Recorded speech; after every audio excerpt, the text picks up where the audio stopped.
Urbania Group nous a sollicité donc pour concevoir ce nouveau quartier. Il s'est trouvé à Niamey et il a été baptisé Olympia parce que depuis le site, on voit le profil du nouveau stade olympique d'Ebampé qui est très présent dans le paysage. Et ça nous a vraiment marqué, autant nous que notre maître d'ouvrage.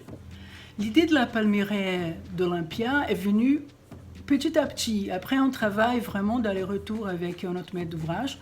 Et je peux dire qu'Urbania est vraiment un groupe avec des méthodes assez innovantes. C'est la première fois que j'avais travaillé de cette façon. Et donc l'équipe d'Urbania nous a laissé, on va dire, patauger un peu seul avec le programme et les contraintes du projet. Avant vraiment de nous cadrer, avant de nous donner quelques directions. Et on peut dire vraiment qu'on était assez libre de proposer quelque chose au départ. Ça, c'est vraiment quelque chose de très appréciable. Pourquoi durable? Pourquoi durable et humaniste? Humaniste par la prise en compte des modes locaux d'habiter et humaniste aussi par l'anticipation des usages.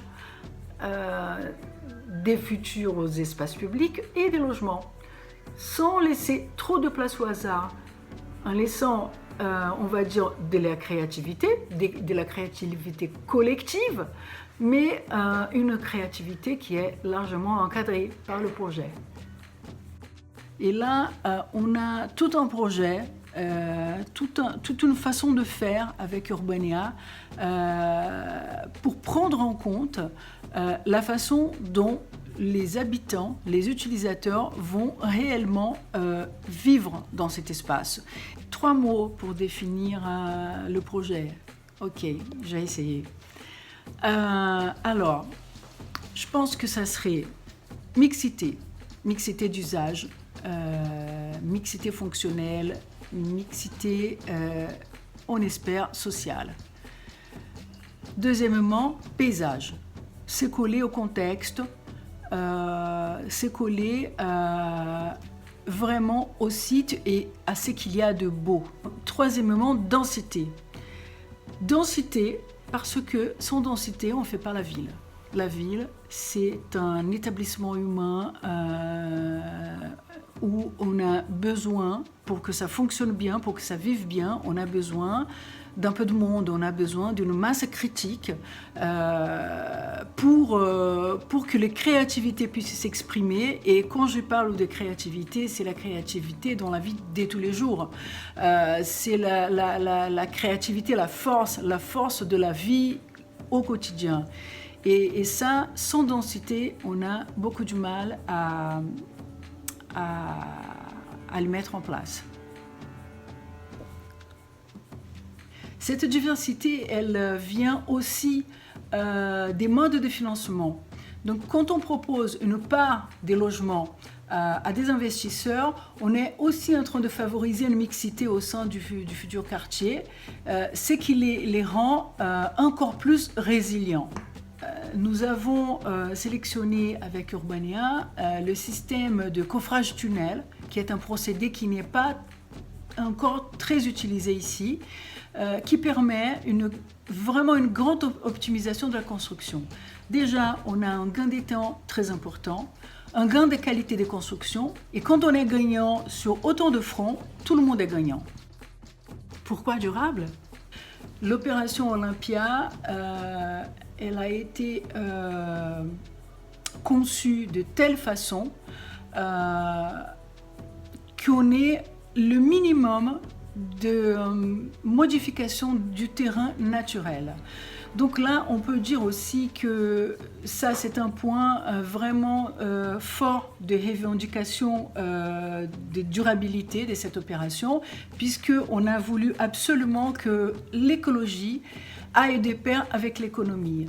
Donc là, pour ce faire, nous nous sommes collés à la topographie du site qui nous a entièrement guidés. Et c'est la topographie du site qui nous permet de savoir si nous sommes vraiment sur le bon chemin vers la soutenabilité.